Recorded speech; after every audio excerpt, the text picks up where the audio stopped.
Praise the Lord. கர்த்தர் நல்லவர், அவர் கிருபை என்றும் உள்ளது.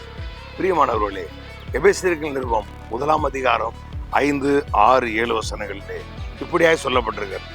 நாம் அவருடைய கிருபையினாலே ஆமேன் அவருடைய சொந்த பிள்ளைகள் ஆக்கப்பட்டிருக்கிறோம். அவருடைய கிருபையினாலே அவருடைய மகிமைக்கு புகழ்ச்சியாய் இருக்கும்படி நம்ம அழைத்திருக்கிறார். அவருடைய கிருபையினாலே பாவமன்னிப்பாய் மீட்பு இயேசு கிறிஸ்துவுக்குள் நமக்கு உண்டாயிருக்கிறது. எல்லாவற்றையும் தேவன் நமக்கு அவருடைய கிருபையால் நமக்கு அருள் இருக்கிறார். அப்படி என்றால் நாம் இதற்கான எந்த விளக்கரையும் செலுத்தாமல் இந்த நன்மைகள் எல்லாம் பெற்று இந்த பூமியிலே நிறைவாய் வாழ்வதற்கு தேவன் நமக்கு கிருபையாய் கொடுத்த நல்வாழ்வு தான் இது. அந்த கிருபை குறித்து 8ஆம் வசனம் இப்படியே சொல்லுகிறது.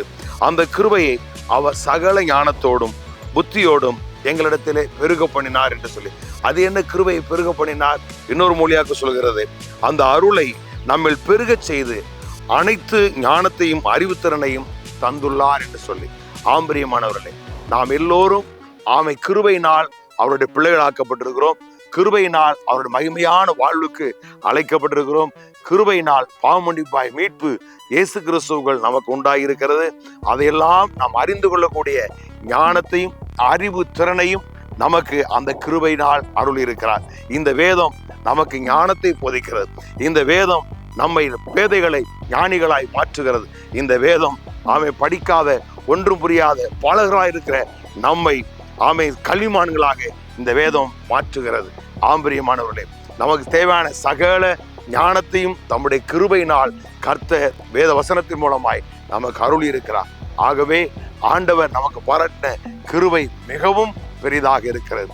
ஆகவே நீங்கள் நானும் ஆண்டவருடைய பிள்ளைகளாக இருக்கிறபடினால் நாம் பேதைகள் அல்ல, நாம் குழந்தைகள் அல்ல, நாம் ஞானிகளும் அறிவாளிகளுமாக இருக்கிறோம். என்ன சொல்ல போனால் கர்த்தராகிய இயேசு கிறிஸ்து நமக்கு தேவபலனும் தேவ ஞானமாக இருக்கிறார்.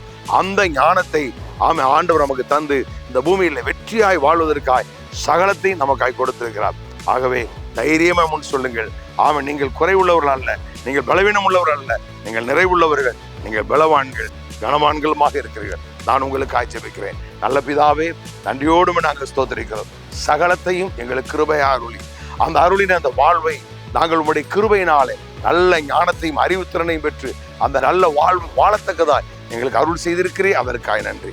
எல்லாருடைய வாழ்வு நிறைவு உண்டாகட்டும் இயேசுவின் நாமத்தில் பிதாவே, ஆமேன். God bless you. கர்த்தர் உங்களை ஆசீர்வதிப்பாராக. ஆமேன்.